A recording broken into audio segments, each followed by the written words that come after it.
সম্মানিত দিনী ভাই এবং বোনেরা, আজকে কথা বলবো যে এই রমাদানটা আমরা কিভাবে কাটাতে পারি। সেক্ষেত্রে অনেক পরামর্শ না দিয়ে আমি শুধু একটি বিষয়ের দিকে ফোকাস করতে চাই। সেটি হচ্ছে, বর্তমান সময়ে খুব বেশি বলা হচ্ছে যে let's make our quarantine to Quran time. আমরা আমাদের কোয়ারেন্টাইনকে কোরআনিক টাইম বানাই। আসলে এটা খুব অসাধারণ এবং দুর্দান্ত একটা আইডিয়া যে কোয়ারেন্টাইনের সময়টাকে আমরা কোরআন টাইম কেন বানাবো না। আসলে এই রমাদানে যত বেশি আমরা কোরআনের সাথে নিজেদের সম্পর্ককে জোরদার করতে পারি, আমরা ততই বেশি গেইনার হব। আমি আমার আলোচনার শুরুতে সূরাতুল বাকারার 185 নম্বর আয়াত তেলাওয়াত করেছি। সেখানে আল্লাহ তাআলা ইরশাদ করছেন, শাহরু রমাদান আল্লাযী উনজিলা ফীহিল কুরআন হুদাল লিন-নাসি ওয়া বায়িনাতিন মিনাল হুদা ওয়াল ফুরকান। রমাদান হচ্ছে এমন একটি মাস যে মাসে আল্লাহ তাআলা কোরআন নাজিল করেছেন, এবং এই কোরআনে আছে হুদাল লিন-নাস, মানুষের জন্য হেদায়েত, গাইডলাইন্স, ও বায়িনাতিন মিনাল হুদা, এবং এই হেদায়েতের উপর ভিত্তি করে বিশদ বর্ণনা, ওয়াল ফুরকান, এবং কোরআনের মধ্যে সত্য মিথ্যার পার্থক্য করবার মতো যত ধরনের দিক আছে এগুলো উল্লেখ করা হয়েছে।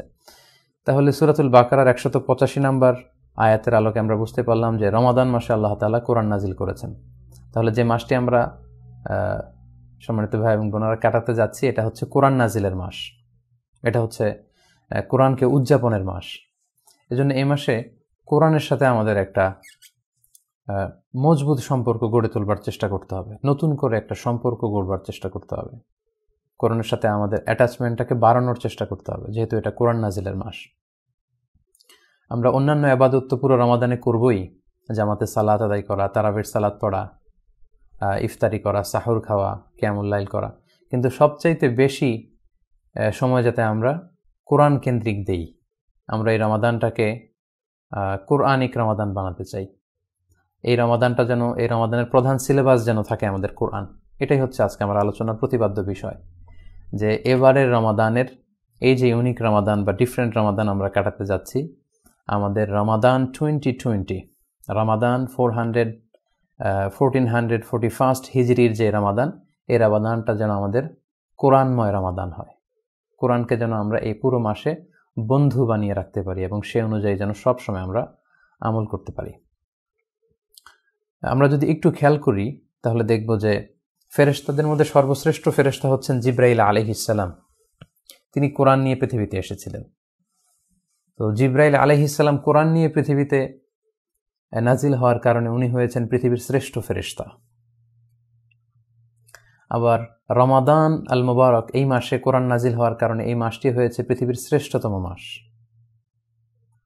আবার কদরের রাতে কোরআন নাজিল হওয়ার কারণে কদরের রাত হয়েছে পৃথিবীর শ্রেষ্ঠ রাত।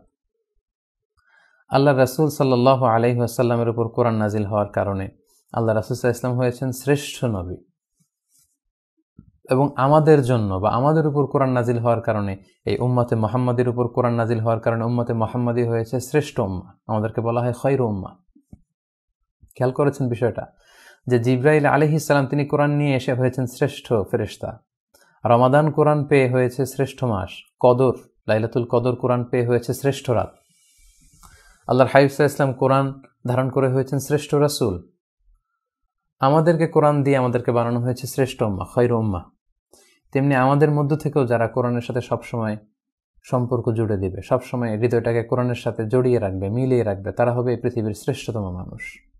তাই সেই বিবেচনায় আসুন, এ রমাদানের আমাদের প্রাইম সিলেবাস আমরা কোরআন আল কারীমকে বানাই। আমরা যেন বেশি বেশি তেলাওয়াত করি, আমরা যেন কোরআনের সাথে সম্পর্কটাকে আরো জোরদার করি। এই হচ্ছে আমার first and foremost message for tonight's live programme.